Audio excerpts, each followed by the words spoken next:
악함과 그의 마음으로 생각하는 모든 계획이 항상 악할 뿐임을 보시고 땅 위에 사람 지으셨음을 한탄하사 마음에 근심하시고 이르시되 내가 창조한 사람을 내가 지면에서 쓸어버리되 사람으로부터 가축과 기는 것과 공중의 새까지 그리하리니 이는 내가 그것들을 지었음을 한탄함이니라 하시니라.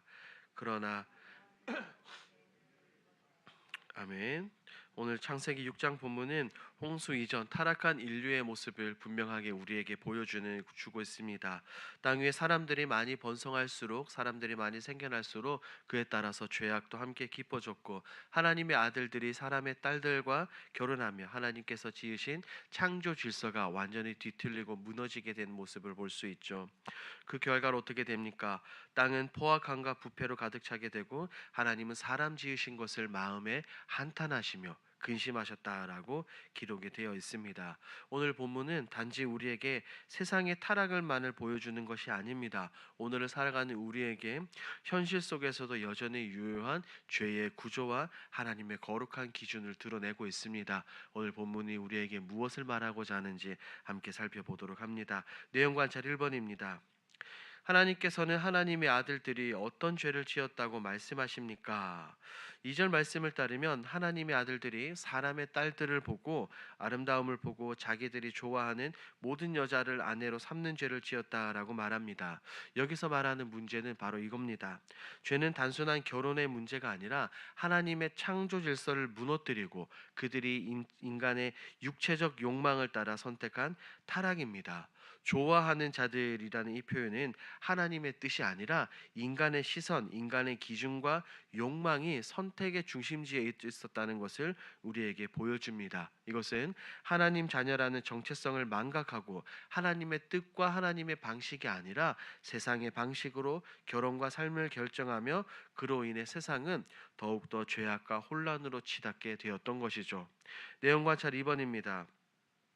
노아는 어떤 인물로 평가받습니까?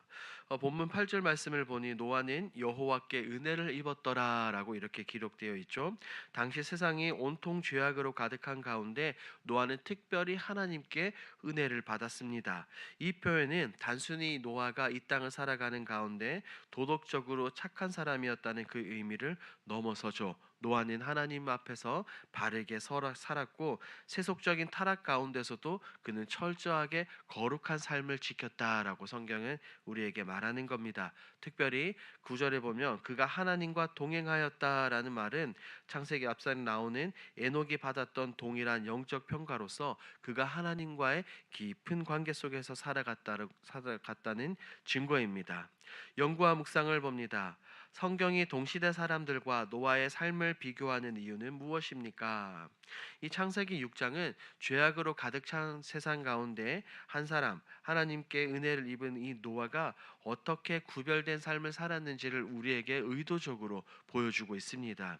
8절과 9절은 그 흐름의 전환점이죠. 8절 그러나 노아는 여호와께 은혜를 입었더라. 이 짧은 8절은 마치 어두운 시드 속에서 한 줄기의 빛을 비추듯 하나님과 동행하고 하나님께 은혜를 입었던 이 노아의 존재를 드러냅니다. 성경은 이 당시의 사람들을 향해서 뭐라고 이야기합니까? 우리가 읽었던 5절 말씀처럼 모든 사람의 마음의 생각이 항상 악하다라고 표현을 하죠. 11절에서는 땅이 하나님 앞에서 부패하고 포악함이 가득하였다라고 평가합니다. 하지만 이런 상황 가운데 노아는 의인이고 당대의 완전한 자로 살아갔으며 무엇보다 하나님과 동행했던 사람입니다. 그의 삶은 타락한 시대 속에서 하나님과의 분명한 관계를 맺고 있었습니다.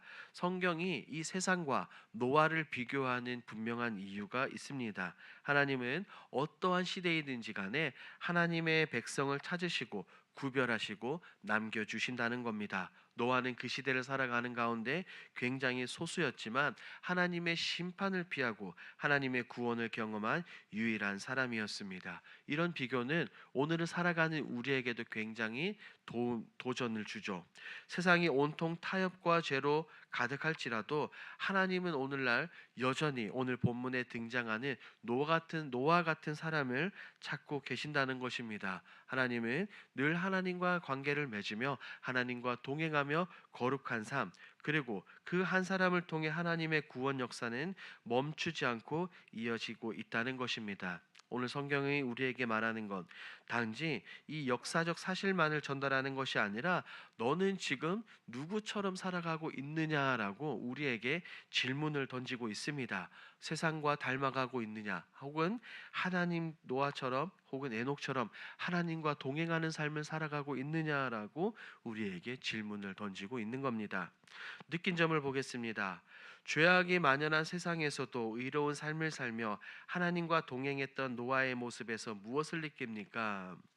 어떻게 보면 노아는 이 세상을 살아가는 가운데 누구보다도 외로운 길을 걸어간 사람입니다. 세상 모든 사람들이 악을 일삼고 부패와 포악함, 죄악의 일상이 된 시대에 하나님과 동행하는 삶을 선택하고 그 모든 것을 끊어내는 것은 결코 쉬운 일이 아니었을 겁니다. 하나님을 경외하는 삶, 말씀을 따라 사는 삶, 죄의 흐름을 거스르는 삶은 그 시대에 굉장히 소수였고 아마 오늘날도 마찬가지일 겁니다. 하지만 노아는 그 좁은 길을 우리 주님이 말씀하셨던 그 좁은 길을 말없이 걸었습니다. 이런 노아의 모습을 보면 저 또한 내 삶의 방향이 세상의 기준과 박자에 맞춰져 있지는 않는지 돌아보게 됩니다. 바쁜 일상 가운데 때로는 세상과 타협하며 살아가고 세상이 죄를 여기지 않던 이런 분위기 속에서 나도 모르게 내 생각과 마음이 무너졌던 것들을 기억하게 됩니다. 그러나 하나님은 그런 세상의 한복판 가운데서도 노아 같은 사람을 주목하시고 그와 동행하시며 그를 통해 놀라운 역사를 이루어졌다는 것을 기억하며 이것이 저에게 굉장히 큰 도전이 됩니다. 내가 사역하는 이 자리에서 내가 이 땅 가운데서 이 시대 속에서 노아처럼 하나님과 진정으로 동행할 수 있을까? 하나님이 찾으시는 그 한 사람이 바로 내가 되어야 되겠다라는 이 믿음의 각성을 오늘 본문을 통해서 해보게 되는 것입니다. 오늘 적용입니다. 육신과 안목의 정욕을 따르다가 하나님과 멀어져 어려움을 겪었던 적은 언제입니까?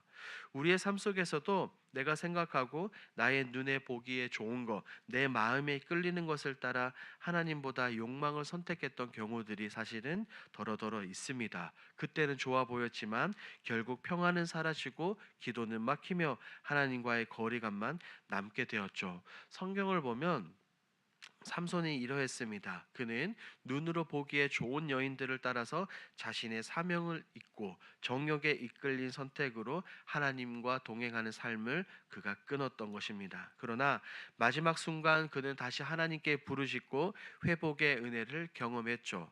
그것을 보며 역시 오늘 우리에게도 성경은 묻고 있습니다. 앞서 말씀을 드린 것처럼 너는 지금 무엇을 따라 살고 있느냐라고 말입니다. 노아처럼 말씀을 따라 사는 삶은 매일매일 우리 앞에 닥친 이 육체의 정욕의 길, 세상의 유혹을 거절하고 하나님의 음성에 민감하게 반응하는 이 결단에서부터 시작이 되는 것입니다.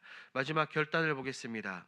타락한 세상 속에서 구별돼 하나님께서 인정하시는 의인의 삶, 은혜 받는 자가 되기 위해 무엇을 실천하겠습니까? 오늘 하루 다음과 같은 두 가지 정도를 실천해 보는 것은 어떨까 생각됩니다. 첫 번째, 세상의 기준보다 하나님의 말씀으로 하루를 마감해 보는 것입니다. 우리가 잠자리에 들기 전 하루 끝에 말씀을 한 구절을 읽고 그날의 생각과 감정을 그냥 나 혼자 생각하는 것이 아니라 말씀 앞에, 말씀의 거울 앞에 정직하게 비춰보며 자신을 돌아보는 것이죠. 그렇게 할 때 세상과 구별된 말씀의 사람이 될 수 있지 않을까라고 생각됩니다. 두 번째, 말씀대로 살기 어려운 순간마다 이렇게 질문해 보는 겁니다. 하나님, 내가 이 상황 가운데서 어떻게 구별되기를 원하십니까? 라고 스스로에게 질문을 던지는 거죠. 이렇게 나 스스로에게 던지는 질문 하나하나가 세상과의 타협을 멈추게 하고 의인의 길로 하게 되는 것입니다. 오늘 하루 짧지만 이 두 가지를 기억하시고 우리의 삶의 현장 가운데 이 순례의 길 가운데 이 모든 것을 실천하시는 저와 여러분들이 되길 우리 우리 주님의 이름으로 축복합니다. 아멘. 이 시간 오늘 창세기